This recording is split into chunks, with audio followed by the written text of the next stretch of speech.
Hello, I'm XToyCat and welcome back to the History of video. Today we're going through the history of Mojang, also known as Mojang, also known as the people that make Minecraft, which is realistically what most of the world know them as. And yeah, I figured I would tell the story of how they went from being just 3 dudes in one office over 7 years ago to being the most prolific developer in the world, making perhaps the most successful game of all time. How does that happen? I'll be explaining in today's video. Hopefully you all do enjoy it. If you do, like the video and let me know because it helps out the channel a lot, and let us know you do like these sorts of history of videos. But with that said, let's get straight into it. So let's start with the very beginning. So why was Mojang founded? Well, Notch left his previous job because he couldn't work on games on the side as a business, it was at King.com, to kind of just work on his own little side projects, and one of these side projects slowly caught on, that was Minecraft, because he started posting on forums like, hey, check out this game I'm making, and people loved it. Something about the concept of Minecraft, even way back then when it was the most basic of game modes, really kind of caught on, and he thought, okay, we've got something here, and the moment he decided to release it, he started getting tons of sales. Enough sales that they immediately, as soon as it happened, he decided to call up his old boss, he decided to call up his best friend,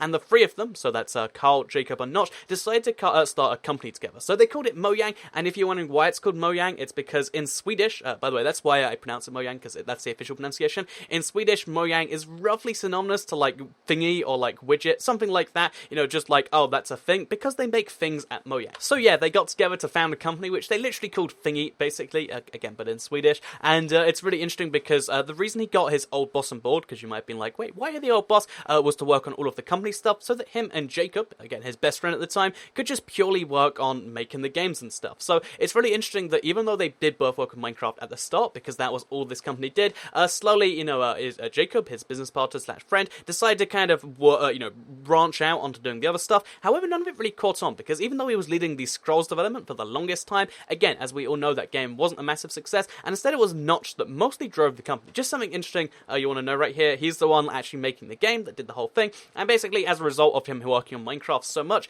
he decided to expand it, because during this entire time, it wasn't just a tiny blip of success, the game got more and more successful. Not only was it still selling, how many hundreds of copies it was selling a day, it started selling into the thousands of copies a day, and of course, as a result, Mojang got very successful, so they needed to hire more people, and they slowly expanded from having just 3 people when they started, to having 7 by December of 2010. So just a year later, they've already hired 4 new employees, all of which you might have heard of or at least know in some form. Jeb, of course, the most famous of the 4, but there's also Daniel Kaplan, he's, the guy who just deals with all the words and stuff, he was there, Junk Boy, who was a major artist for a while, and their major web developer. So as a team like that, they went on and kept on developing the game, with kind of 2 people working on it, Notch and Jeb working together, and again, the game was being massively successful at this time, just growing and growing and growing as it went from alpha into beta, even when they rose the price, because it had to rise twice in there, from being just €9.95 to being now 19.95. The game was still very successful and just kept on growing. Some of that was due to YouTube, some of that was just due to word of mouth, and the game itself is this amazing concept, of course. I don't need to explain why Minecraft's big to you, do I? I'm sure you've all played Minecraft.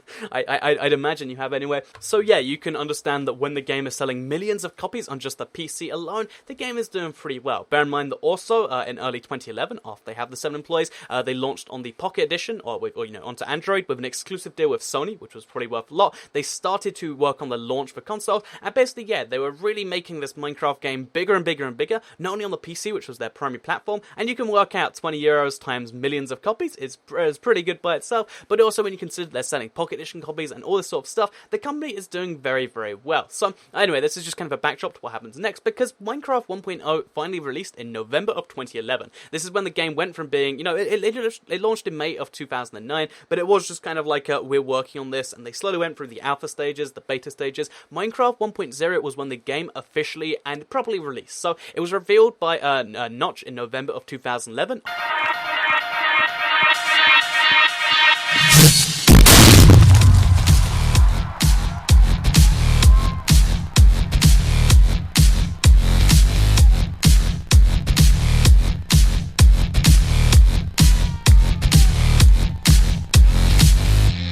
And basically, this had a lot of stuff that you consider to be Minecrafty now just by default, like sprinting, like structures you can actually find. There weren't structures before this, and an actual ending to the game. This was Notch's big last contribution to the game, and it was very well received. He was like, he's mentioned in many interviews how he was very nervous about putting the game out into the wild because people could review it and stuff. But again, the game was massively well received because people like Minecraft. Minecraft is a good game, and adding, the full update and just releasing it into the world made people like it even more. So yeah, this was Notch's last major contribution contributions to the game, it seems like after he added the ending, he kind of considered the project finished. So even though he didn't leave Mojang at that point, he did, give Jeb the lead developer role, and Jeb became just kind of the lead of making Minecraft on all the platforms, where he has been for the last, 5 years now. So yeah, that's Notch's kind of last contribution to the game. But even for most of that time, Notch was still the face of the game. He was the creator of this crazy phenomenon, and when you think of like Mojang, even though you don't know that Notch, you don't know who's in charge and you don't know the structure, you just assume that Notch is behind everything. And this was fine. Notch likes being the face of the most popular game in the world, which had over 10 million PC sales by 2013. Again, I'm sure you can work out what 10 million times 20 euros is. Quite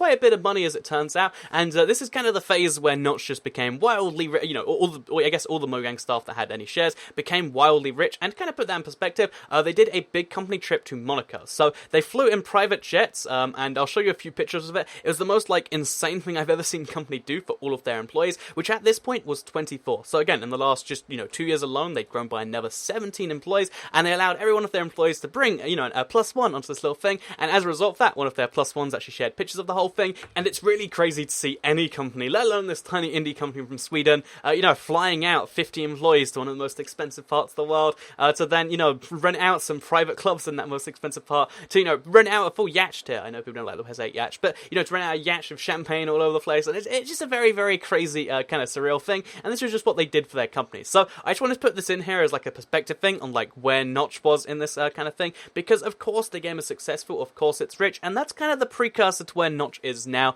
in terms of just being the eccentric billionaire. Because once you create something and it becomes wilder than your wildest dreams, then that kind of happens. So again, at this point in time, Notch is the face of the game, and it's a successful, happy game, and that's an entirely fine thing. But of course that doesn't stay forever.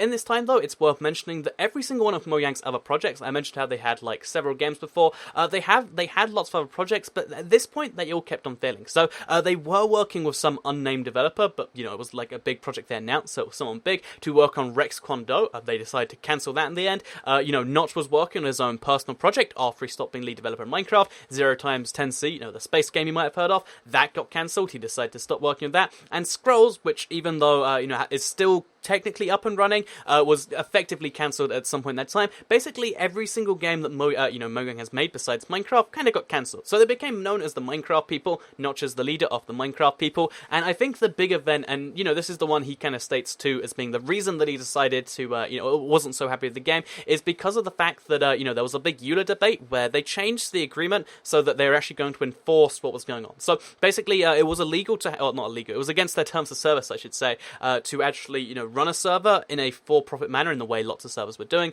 You couldn't, profit off their game, basically.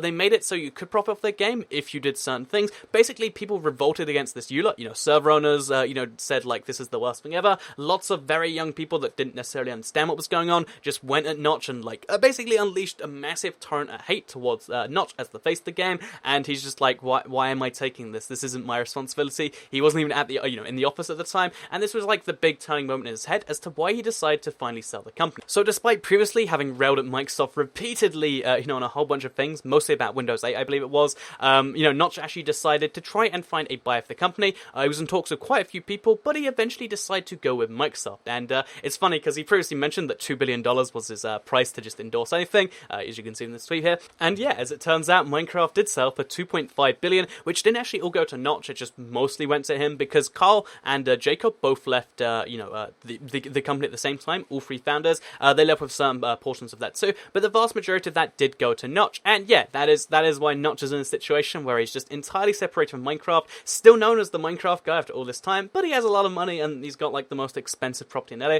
something crazy like that. But with that said, let's bring it back to Mojang, because after Notch left, even though a lot of the employees had kind of this weird feeling of he'd betrayed them by selling them to Microsoft, the company did start going on and on and on. It started growing even more. Again, there was 24 employees at the end of 2013. Now, as of the 2016, recalling this, it looks like there's 44 directly employed employees, plus there is 8 brand enforcers, whatever that means. There's 9 people that work entirely on Mojang support, as well as the 4J team, as well as all the console testing teams, as well as just the testing teams for all of Minecraft. There is a lot of people employed on Minecraft because it is a subsidiary of Microsoft Studios. They've got a really cool office. It is, basically this massive wing of Microsoft now. Microsoft couldn't make it themselves, so they bought out Mojang who could, and apparently really the big reason for the purchase was for HoloLens. That's what the CEO of Microsoft at the time said. They said HoloLens and being able to market that, effectively was a thing. So I think it'll be really interesting to see over the next few months and years when that does finally come out as to how successful that will be. Because if you use Minecraft to sell that effectively enough, again, you've all seen the stage demo where, they just make Minecraft on a table. That's crazy stuff, and that might be the, the tipping point to actually sell it. So we'll see if that was a wise move eventually. For now, though, it looks like Microsoft is getting a lot of value because they actually have released a couple of games since then. So one was just them publishing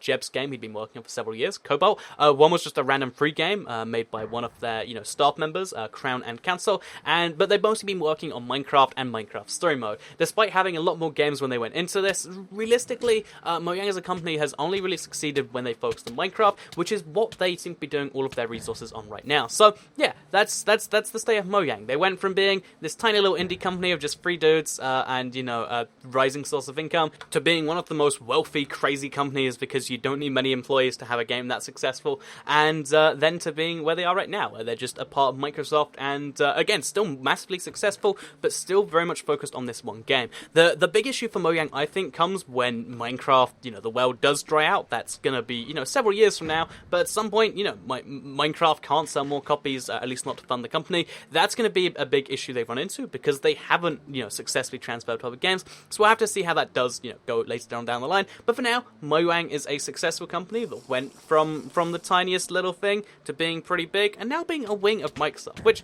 I don't know, I think that's a cool little story. So hopefully you did all enjoy this one too. If you did, like the video and let me know because it helps out the channel a lot. Lets me know you do like these History Off videos. Let me know if you want to see any particular histories off in the comments down below. And if you want to see another one of these right now, I've done one on both Notch, Jeb, 4J Studios, and a few other things that you might want to check out. So yeah, thank you all very much for watching this video, and I'll see you all in the next one. Goodbye.